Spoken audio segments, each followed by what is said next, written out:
What's good, everyone? It's Steve from Sneaker Tech Talk, back with another video today. And for today's video, we're going to take a look at the performance review of the Air Jordan 36 Low. Alright, so starting off with the traction on the Air Jordan 36 Lows, it's the exact same outsole on the regular Air Jordan 36, but as you can see here on this infrared 23 colorway, they do have a solid rubber outsole, and I found this to perform just a little bit better than the translucent pairs, as this solid rubber outsole did not collect nearly as much dust as the other ones. So it really performs more or less the same, but you're just not going to have to wipe as much. And it does have that really aggressive herringbone traction from the toe all the way to the heel, as you can see here. And it does wrap up on the sides ever so slightly. So for me, this performed great. On dusty floors, I would wipe this maybe every 6 or 7 plays. On clean floors, I really never wipe these at all. And as far as durability goes, they are not wearing down at all. Whereas on the 34s and 35s, I had a bunch of wear here on the medial side. But here on the 36s, really no wear. I still don't think I would wear these outdoors, as it doesn't matter what you wear outdoors unless it's like a LeBron Soldier. I think these would wear through pretty quickly, but as far as how these performed indoors, I really had no issue. I will mention that they don't squeak a ton, but as far as the actual performance of the outsole, they did awesome. So as far as the traction goes on the Air Jordan 36 Lows, I would have to say they're just a little bit better than the regular Air Jordan 36s with that translucent outsole. So I'm going to have to give them a very solid 9.5 out of 10. And then obviously, speaking of the regular Air Jordan 36 with that translucent outsole, this is the black and infrared colorway. So as you can see, as far as the traction pattern goes, it's the exact same. But like I said, just with that translucent pair, it does collect a lot more dust. As you can see, it is really dirty. Whereas on these guys, I just didn't find them to collect nearly as much as the translucent pair. So for me, the solid rubber outsole on the infrared 23 Lows performed just a little bit better in my opinion. So as far as the cushioning goes on the Air Jordan 36 Lows, it's actually the exact same as the regular Air Jordan 36s. So you do have this lightweight Phylon midsole. It offers some nice compression right out of the box when you step into the shoe. And then embedded within that midsole, directly under your insole, you do have that full-length Zoom strobel. So here is a Jordan 36 insole. As you can see here, it is perforated, and it is kind of that styrofoam material that forms to your foot. As you can see here, it is cored out here, so your foot is closer to the Zoom airbag. And then directly under this, it has that full-length Zoom strobel here. So this is a Air Zoom bag from a Jordan 12. But more or less, this is exactly what's in the Air Jordan 36s and the 36 Lows. So you have that Zoom airbag directly under that. And then in the forefoot, you actually have a second Zoom airbag. As you can see here, it is kind of outlined right here. So you have a second Zoom airbag in the Air Jordan 36 and 36 Lows. So as far as how this performs, you're very low to the ground in the forefoot, which is pretty crazy considering it's double stacked. And then you have that Phylon midsole. For me, it's more or less the perfect cushion setup because, you know, I'd play 2 or 3 hours in these, and the next day my legs were not sore at all.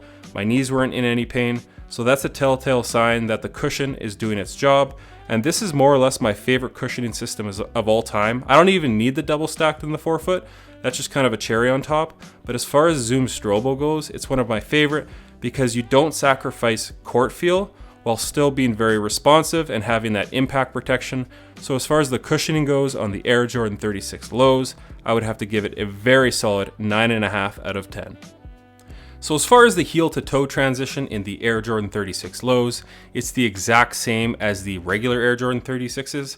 So like I mentioned, you have that Phylon midsole coupled with that full-length Zoom strobel. So as far as the heel to toe transition, it's very seamless, it's very smooth. This Phylon midsole is not caged in any form or fashion. So as far as the heel to toe transition, it's a very nice setup on the Air Jordan 36 Lows. So as far as the fit goes in the Air Jordan 36 Lows, I'll say go true to size unless you're a wide footer.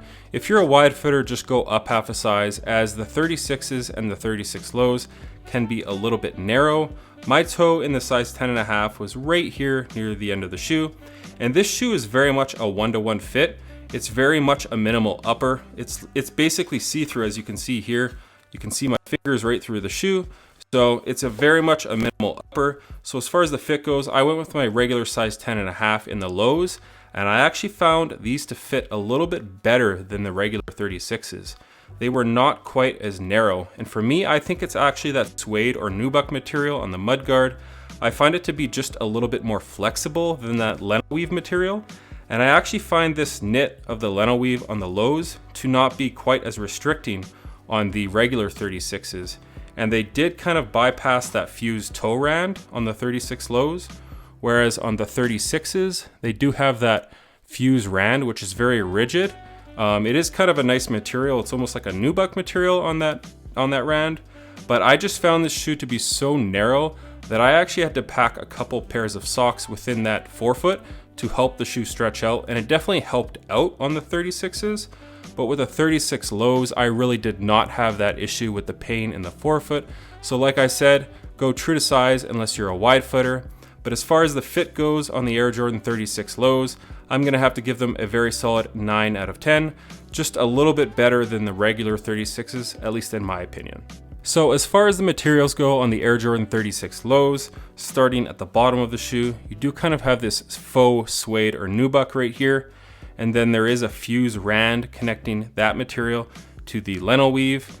And that leno weave is a strategically knitted upper to help provide a ton of strength and breathability and a lightweight material.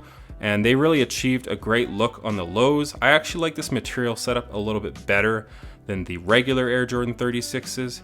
And then sitting atop of that leno weave material, you do have a nubuck tongue, as you can see here, and then kind of like a nubuck collar.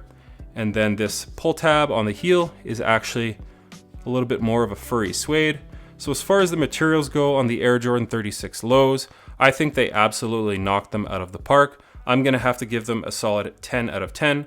I know a lot of people do not like this minimal setup and they want those leathers and those suedes, but as far as this shoe goes, I like a lightweight and very minimal shoe, and I think the Air Jordan 36 lows achieve that while still offering some of those pretty cool materials of the past. And then like I said, the 36s just pretty much had that leno weave material across the upper with that fused rand on the toe. And then the collar is definitely the same as the 36 lows with that nubuck collar and the suede pull tab. So I really enjoyed the setup on these, but I do think I like the Air Jordan 36 lows materials just a little bit better. And then as far as the weight goes on the Air Jordan 36 lows versus the regular Air Jordan 36s, these are both size 10.5. So as far as the Air Jordan 36, they do come in at 14.5 ounces in my size 10.5. And then the Air Jordan 36 lows do come in at 14.2 ounces. So it's really negligible as far as the weight goes, which is pretty crazy because they did cut just a little bit of that collar off. So you would think these would be a little bit lighter. But as a whole, the Air Jordan 36 and 36 lows are both very lightweight shoes. And again, I really enjoy that minimal package on the Jordan 36s. So as far as the support goes in the Air Jordan 36 lows, I find them to be a very supportive shoe. Starting in the heel, you do have that internal heel counter, which definitely keeps your foot locked in place, which is definitely a nice touch. Moving your way down from that, you do have this plastic eclipse plate here at the midfoot, and that offers some fantastic torsional rigidity, and it actually offers a kind of nice bounce in your step as far as when you take a step forward, it kind of propels you forward. So it's definitely a nice touch with that eclipse plate, and like I said, it's very rigid and offers a ton of torsional rigidity within the shoe. And then as far as the lateral support within this shoe, you do have that leno weave material, which kind of has like a fish line woven through the upper and offers a ton of support for lateral support within the shoe. And then your foot is actually sitting within this midsole as well. Your foot is sitting very low to the ground. So this Phylon midsole kind of acts as a cage for lateral support. And then the same thing on the medial side. Your foot is sitting right about here within the shoe. So that Phylon midsole is definitely caging your foot within the shoe. So I find this shoe, even though it's a low top, it does not really matter. This is a very supportive shoe, and I actually really enjoyed playing in the Air Jordan 36 lows, even a little bit more than the regular 36s. I know most people prefer a mid to a high top basketball shoe, as they think that ankle collar is going to offer ankle support, but your ankle support in a basketball shoe comes from the internal heel counter and good support overall within a shoe to keep your foot in place within the shoe. And it's no different here on the 36s as it is on the 36 lows. Like I said, it's a low top, but it still offers a very supportive package. So as far as the support goes on the Air Jordan 36 lows, I'm gonna have to give them a very solid 9.5 out of 10. And then one last difference I will mention, the regular Air Jordan 36s did have that lace pouch, which was very reminiscent of the Air Jordan 6s, whereas on the 36 lows, they just did not have that. So I actually found this lace pouch to be a little bit annoying when you were lacing them up to play basketball. You were honestly kind of digging through it to grab the laces and tie them up tight, whereas on the 36 lows, it just bypasses that altogether. So that was another slight difference as far as the 36s to the 36 lows.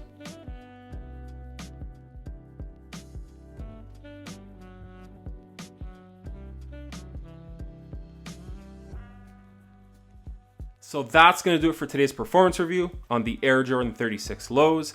I actually like these just a little bit better than the regular 36s. Like I mentioned, it has that full-length herringbone traction pattern. These infrared 23 colorway do have that solid rubber outsole, which for me, it performed just a little bit better than that translucent outsole. And then the cushion setup here is the exact same as the regular 36s. So you have that Phylon midsole, and then directly under the insole, you have that full-length Zoom Strobel, and it is double stacked in the forefoot. So great court feel, fantastic cushion all the way around in this shoe. For me, being in my early 30s with some knee pain, these really helped a lot after that 2 or 3 hour mark when you're playing on court.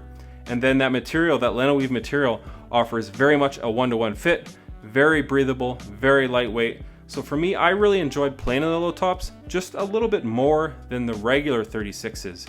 And these actually come in at 185 USD, 240 Canadian, whereas these are 165 and 215 Canadian. So for me, this is just a little bit of a better buy all the way around, but you really can't go wrong with either shoe. And you might actually be able to find these guys on sale coming forward in the coming months here. You might be able to find them for, you know, that 20 or 30% off. Really, it's splitting hairs in my opinion. I just prefer the 36 lows as they're a little bit less restrictive at that ankle collar and not quite as restrictive in that midfoot. So for me, this is a fantastic buy. It's gonna be sticking in my gym bag because it's just very much a reliable shoe.